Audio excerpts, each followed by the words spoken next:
Windows 8 release candidate, the iRig mic, prepaid iPhones, and work for Apple's Kitchen.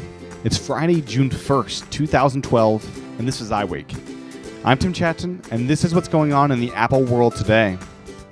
Good morning, and welcome to the Friday edition of iWake, and welcome to June. First of the day is Microsoft unveiling the release candidate of Windows 8, and then providing an upgrade path for those on Windows 7. So as I just mentioned, the release candidate of Windows 8 is now available for download. You can find it by Googling it or Binging it or Siri-ing it. This version is the version that will be sold in the coming months, maybe a few tweaks, but not many. The other big news is that starting June 2nd, which is tomorrow, Microsoft will let anyone who buys an eligible Windows 7-based PC upgrade to Windows 8 Pro for $15. That offer will be valid through January 31st, 2013. Upgrade offers for those who already own a Windows 7-based PC will be announced in the coming months. Continuing the Nest thermostat story is the Nest now being sold in Canada, of all places. This is the first time the smart thermostat has left the United States, officially that is. The device will and is initially sold through the Nest website, and Canadians can also take advantage of the Nest Concierge program to get the unit professionally installed for $119, with additional installations running $25 each. So if you buy 5 Nests, they'll be extra $100. So if you are Canadian, go out and buy your Nests today. Last up in general tech news is the iRig Mic Cast. Engadget got a hands-on of this tiny iOS microphone. According to the site, the kit plugs into your Apple's device 3.5mm audio jack and supports a headphone output for its own audio monitoring purposes. Inside the kit, a unidirectional condenser capsule goes to work to isolate the audio you want recorded instead of that pesky background chatter. If you're looking to snag one, they'll set you back $40. Includes a stand for your handheld inside the box. The mic is shipping now and seems like a great option for those that want better sound quality out of their iOS devices. Now, on to some phone news. First up is AT&T doing another good thing in their international data plans. The plans have changed, and in a good way.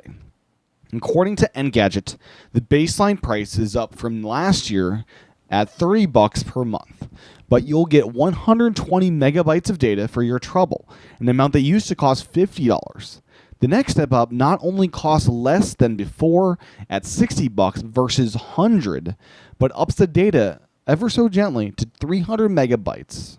AT&T's maximum allotment is still a relatively modest amount at 800 megabytes, but at $120 a month, it's a lot cheaper to swallow than the previous $200 a month. The real advantage of all three of these, though, is that when you go over your allotment, rather than bill byte by byte, AT&T is now charging $30 for every 120 megabytes over your limit. This is great news. I've also heard that AT&T will actually refund your money if you don't use all of your data. You just have to ask. So international data plans are something AT&T is working on and doing a pretty good job with. And other carrier news is Cricket. They're offering the first prepaid iPhone in the United States. This United States carrier is the first official carrier to allow the iPhone without a contract on a prepaid basis. They offer a $55 plan, which includes unlimited voice and SMS, as well as unlimited data. I should quote that. It's got a soft monthly cap of 2.3 gigabytes, which is a fairly big amount of data there, and after which speeds will be throttled to a slower data rate. Interestingly, Cricket appears to be offering a partial subsidy on this iPhone, with the iPhone 4 priced at $400 and the 16GB iPhone 4S priced at $500. The discounts of $150 off Apple's standard pricing for unlocked handsets are in place even though customers don't have to sign a contract. They can cancel at any time. Cricket has entered into a 3-year deal with Apple with a commitment to buy at least $900 million worth of iPhone hardware over that term. The carrier also intends to carry new iPhone hardware as it becomes available, although company executives were unwilling to directly address whether Cricket would get day-and-date delivery as other carriers would. It's an interesting move by Cricket. The cost of the device is going to be a hard sell, I think, for many customers. But if you want a contract-free device and you want that iPhone, this discount from Apple will be pretty nice. I'm curious to see how it takes off and if it does. I personally find this an interesting thing for me, as I hate contracts, and this provides a little discount from the $650 I'd spend on the baseline model. So I hope this is a success, but I'm not sure it will be. In other phone news are some enhancements to Google Voice. According to Engadget, you'll now have the ability to screen anonymous callers, whereby the system will prompt the individual to state their name, and only then will your phone ring. From there, you'll have the option of answering the call, sending it to voicemail, or even listening in as a caller leaves their voice message. Kind of like back in the days of answering machines. Also, you'll have the ability to apply the same screening process to callers who aren't in your address book. So it's pretty cool, and I'm anxious to try it out. Google Voice is one of the few Google services that I'd recommend everybody use. Closing out the show today are two fun stories. Well, I think they're fun, at least. First up is more information on the upcoming release of E.T. on Blu-ray. The 30th anniversary release will come out this October. This will include only the 1982 theatrical cut of the film, a Dolby Digital 7.1 surround sound mix, which is brand new, as well as two brand new featurettes. These include an interview with the director, Steven Spielberg, and a behind-the-scenes look in the E.T. journals. There's also support for the Pocket Blue remote app, Ultraviolet, and standard digital copy, and more. Some things to note here. I enjoy the relatively low price tag at $25. I paid around $80 for the Ultimate Collection DVD back in the day, but then again, that was a true collector's edition, and this is more of just a new version of the film, a better edition of it, I guess. I really dig how Universal is giving you the option. You get both ultraviolet and digital copy for iTunes. This is how it should be. Let the customer choose what digital format they want.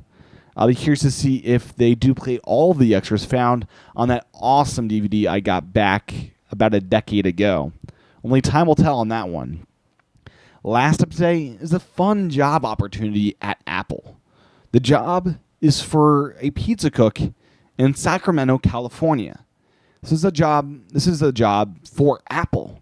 The ideal candidate has to have extensive experience making pizza dough from scratch and is able to portion and toss the dough, possess the ability to hand stretch the pizza without using those roller pins, and cook the pizza in a high temperature oven. The cook will also prep and maintain all food items necessary to make a variety of pizzas, including toppings, sauces, and related prep. At least 2 to 4 years of experience working a high-volume wood-burning pizza oven featuring thin crust, Neapolitan-styled pizza. So that's the job description. If you fit that bill, you could work for Apple. I found this job working for Apple a hoot and something that many of you may want to apply for. If you're a pizza chef, 2 to 4 years of experience that loves Apple products, now is the time to combine those passions. I wonder if this cook gets any Apple stock for joining the Apple team. Anyways, a fun post I wanted to highlight, and it's cool to see non-tech jobs come up at Apple. Before closing up the show today, I want to remind everyone that iWake Again is airing tomorrow. iWake Again is for those that really appreciate iWake. I love you all for listening and watching, but those that subscribe to iWake Again are extra awesome. The $10 a month subscription gives you a 30-minute audio show every Saturday as a way to wake up to iWake Again. It also provides you a way to pay for iWake, the Monday through Friday show that most of you get for free. If you'd like to join the iWake Again community, and I hope you do, head on over to iWakePodcast.com/again. Once again, that is iWakePodcast.com/again. Well, that's what's going on in the Apple world today. That will do this week for some of us, but not everyone.